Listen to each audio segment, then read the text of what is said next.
स्वागत है आपका कहानियों की बैठक में। कहानी का नाम है कमाल एक हार का और इसकी लेखिका हैं रीता कुमारी। शादी के लगभग 1 साल होने जा रहा था, पर अनुपम ने कभी एक नाक का कील भी लाकर उसे नहीं दिया था। शुरू से ही सुनंदा को सजने संवरने का बहुत शौक था।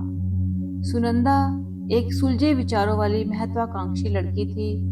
बचपन से ही उसका सपना था कि वह नौकरी कर आत्मनिर्भर बने और निम्न मध्यम वर्गीय जीवन से छुटकारा पाए। उसके पिता अंजनी बाबू नगर पालिका में अकाउंटेंट थे, इसलिए अपनी चार बेटियों के लिए ज्यादा सुविधा नहीं जुटा पाते थे।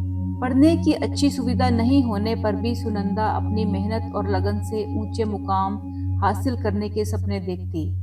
वहीं अंजनी बाबू को एक ही धुन लगी रहती, नौकरी से अवकाश प्राप्त करने के पहले चारों बेटियों का ब्याह करवा दें। सुनंदा बड़ी थी, इसलिए उसके बीए करते ही उसके लिए अच्छे वर्ग की तलाश में जुट गए। सुनंदा ने बीए करते ही बीएड में एडमिशन ले लिया और जल्द ही वह काफी अच्छे नंबरों से बीएड पास भी कर लिया। किंतु अंजनी बाबू अपनी इस अभाद्य सुंदरी सर्वगुण संपन्न लड़की के लिए एक अदद सरकारी नौकरी वाला वर नहीं ढूंढ पाए। कम दहेज और निम्न मध्यम वर्गीय हैसियत के कारण खोटे सिक्के की तरह शादी के बाजार से लोग रिजेक्ट कर रहे थे।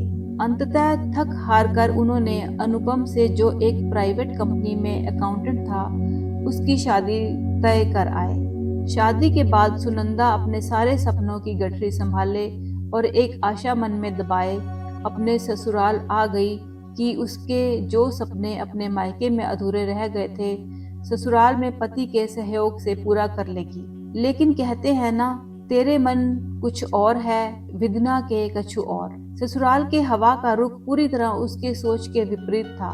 एमए तक की पढ़ाई किसी तरह पूरी करने वाला अनुपम अपनी उस छोटी सी नौकरी से ही संतुष्ट था और नहीं चाहता था कि उसकी बीवी उससे ज्यादा कमाकर समाज और परिवार में उसकी किरकिरी करवाए।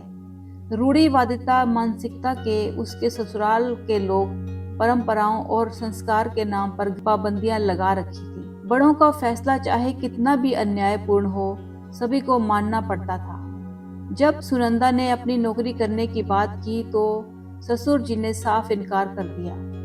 अनुपम भी पत्नी का साथ देने के बदले उसके विरोध में खड़ा हो गया। जितना कमाता हूँ उतने में ही जीना सीखो। इस घर की बहुएं घर से बाहर निकलकर काम नहीं करती हैं। ससुर जी एक सरकारी दफ्तर के अकाउंटेंट पद से रिटायर होने के बाद पेंशन पर गुजारा कर रहे थे। दिन भर कुछ काम करने के बदले वह अपना समय पेपर पढ़कर और पड़ोसियों के साथ गप्पे मारकर बिताते। ना बेटे को कभी प्रेरित करते कि अच्छी नौकरी के लिए कोशिश करे, ना सुनंदा को कुछ करने देते, जिसके कारण घर में हमेशा आर्थिक तंगी बनी रहती। समझाने का कोई असर ही नहीं होता। अनुपम अगर सुनंदा को खर्च के लिए पैसे देता तो पाई पाई का हिसाब रखता। पिक्चर देखने जाना उसे फिजूल खर्ची लगता। सुनंदा को कहता, कितनी सारी पिक्चर तो टेलीविजन पर आती हैं, फिर थिएटर में जाकर पैसा बर्बाद करने से क्या फायदा। कभी वह उसके साथ घूमने जाती तो रेस्टोरेंट में खिलाना तो दूर की बात, पानी पूरी खिलाने में भी आनाकानी करता। बाहर की वस्तुएं मत खाओ, तबीयत खराब हो जाएगी। पति की कंजूसी से उसका मन परेशान हो जाता, पर वह जानती थी कि यह कंजूसी पैसों की कमी के कारण करता है। शादी के लगभग 1 साल होने जा रहा था, लेकिन अनुपम कभी एक नाक का कील भी लाकर उसे नहीं दे पाया। शुरू से ही सुनंदा को सजने संवरने का बहुत शौक था। सोचती थी खुद नौकरी करेगी तो तरह तरह के गहने बनवाएगी। गहनों से इसी लगाव के कारण जब कभी भी अनुपम के साथ बाजार जाती तो अक्सर आभूषण की दुकान पर तरह तरह के गहने शोकेस में देख उसके कदम रुक जाते और वह बड़ी हसरत से बोलती, काश मेरे पास भी ऐसे गहने होते। उसकी आवाज सुनते ही अनुपम झट से उसका हाथ थाम शोकेस से दूर ले जाता। कितनी बार तुम्हें समझाया, गहने खरीदना हमारे लिए घाटे का सौदा होता है। सुनार तो लूटते ही हैं, पहन के निकलो तो चोर उचक्के भी पीछे पड़ जाते हैं। सच पूछो तो घर में गहना रखने का मतलब ही होता है चोरों को न्योता देना। वह अच्छी तरह समझती थी कि अनुपम इतनी दलीलें इसलिए देते रहते हैं कि कहीं सुनंदा उसके हैसियत पर ही प्रश्न चिन्ह न खड़ा कर दे, लेकिन कभी अपनी आमदनी बढ़ाने की कोशिश नहीं करता। पिता के डर से सुनंदा को भी नौकरी नहीं करने देता। वह भी नहीं चाहती थी कि अपनी नौकरी करने की जिद की वजह से घर में कलह हो। हालांकि इतनी आसानी से अपने बचपन के सपनों को तिलांजलि भी तो नहीं दे सकती थी। अपने पति की अकर्मण्यता, उसके विचार और उसकी कंजूसी से आहत सुनंदा चाहती थी कि अपने परिवार को संकीर्ण विचारधारा से बाहर निकालकर आधुनिकता से जोड़े, किंतु अनुपम को समझाने की हर कोशिश बेकार जाती। वह पूरा चिकना घड़ा था, कोई बात समझना ही नहीं चाहता था। ले देकर उस घर में उसकी आशा का केंद्र उसकी बड़ी ननद कविता थी। उसकी शादी कानपुर में हुई थी। उसके ससुराल वाले भी काफी खुले विचारों वाले थे, इसलिए वह मायके के घुटन भरी जिंदगी से निकल खुली हवा में सांस ले रही थी। उसका ससुराल एक सुखी संपन्न परिवार था, जहां हर आदमी को अपने हिसाब से जीने की आजादी थी। कविता भी अपने पति के साथ एक बैंक में काम कर रही थी। वह सच्चे दिल से चाहती थी कि उसका मायका भी उसके ससुराल की तरह समय के साथ चले। एक सी सोच ने ननद भाभी को एक दूसरे से काफी करीब ला दिया था। जरूरत पड़ने पर कविता निष्पक्ष रहकर अपने घर वालों की आलोचना करने से भी नहीं चूकती थी। ननद का ये निर्भीक और निष्पक्ष व्यवहार सुनंदा को बहुत भाता था, जिससे दोनों के बीच सगी बहनों जैसा प्यार और विश्वास का रिश्ता कायम हो गया। जब भी कविता पटना आती, सुनंदा अपनी समस्याओं के समाधान उसके साथ मिलकर ढूंढती। एक बार जब कविता एक शादी में पटना आई, अपने साथ कई सेट गहनों के लाई थी। कानपुर लौटते समय सुनंदा से बोली, तुम्हें गहने पहनने का बहुत शौक है, घर में कई शादियां भी हैं, ये मेरे हीरो का सेट है, तुम रख लो, शादियों में पहनना।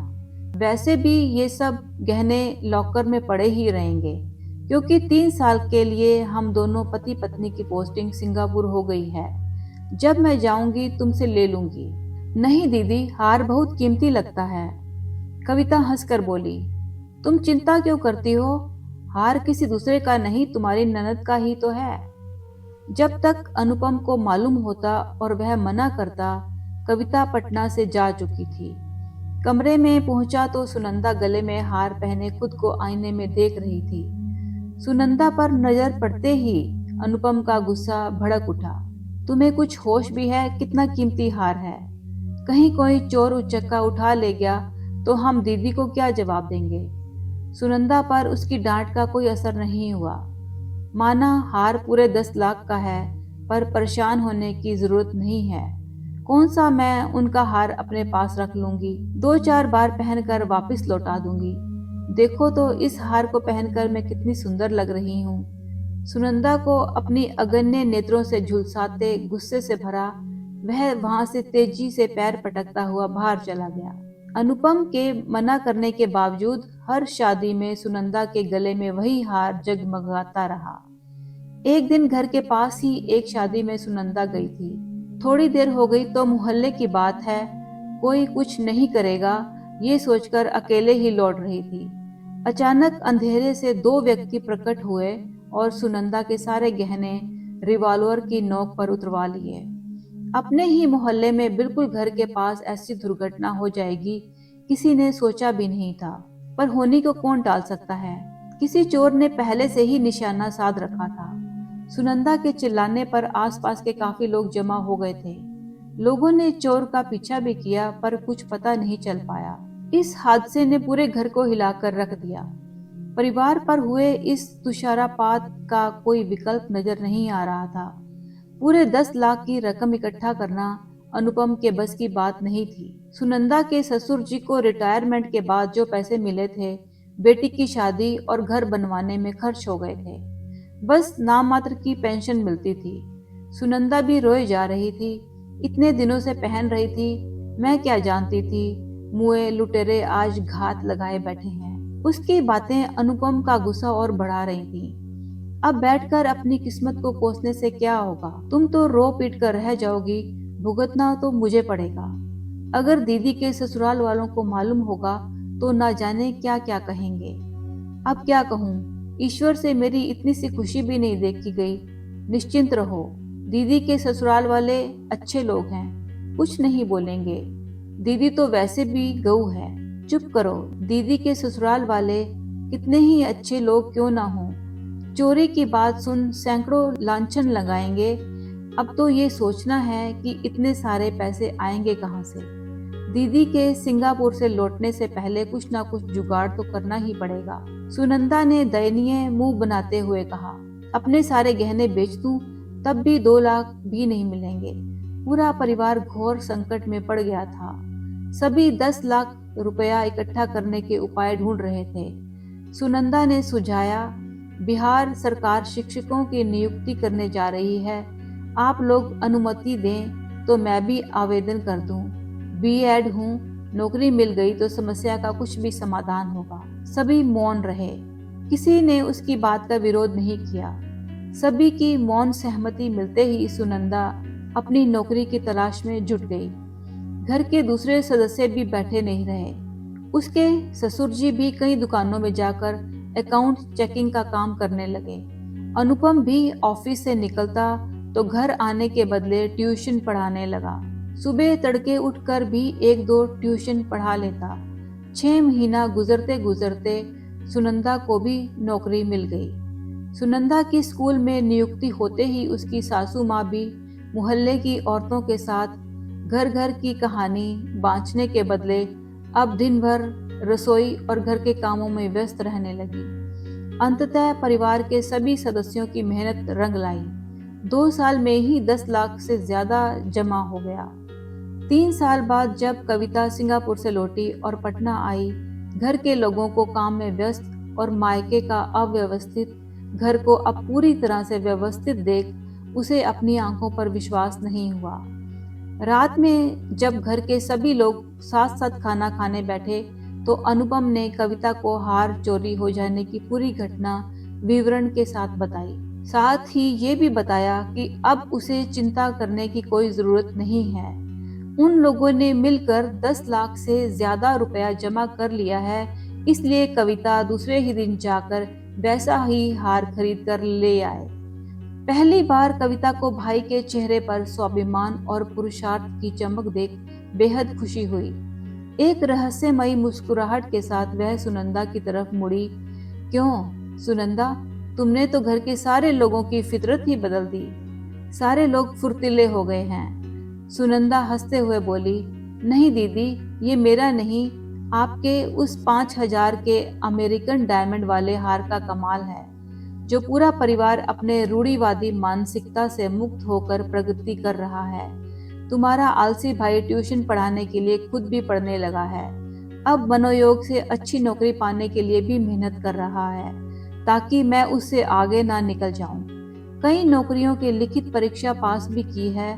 कविता अपने दोनों हाथ सुनंदा के सामने जोड़ते हुए बोली, धन्य हो सुनंदा, तुम धन्य हो। मैंने तो सिर्फ सलाह दी थी, पर तुमने तो असंभव को संभव कर दिखाया। तुम्हें तो किसी नाटक कंपनी में होना चाहिए था। क्या दीदी, आप मेरी कुछ ज्यादा ही प्रशंसा नहीं कर रही? अब आप अपने इस चमत्कारी हार को संभालिए। इसने मुझे वो सब कुछ दिया जो मुझे चाहिए था। वह एक गहने का डिब्बा कविता को पकड़ाते हुए बोली, उस डिब्बे में वही हार था जो चोरी हो गया था। कविता हार का डिब्बा बंद कर सुनंदा को लौटाते हुए बोली, नहीं नहीं, मैं इसे वापस नहीं लूंगी। इस हार को मेरी तरफ से उपहार समझकर रख लो। इस पर अब तुम्हारा ही हक है। उन दोनों की बातों से घर के लोगों को बहुत कुछ समझ में आने लगा था। अब तक चुपचाप सब कुछ सुनते अनुपम से रहा नहीं गया। सच दीदी, क्या ये सब आप दोनों की मंत्रणा थी? क्या अभी भी तुम्हें शक है? कविता के बोलते ही वहां सबकी हंसी गूंज उठी।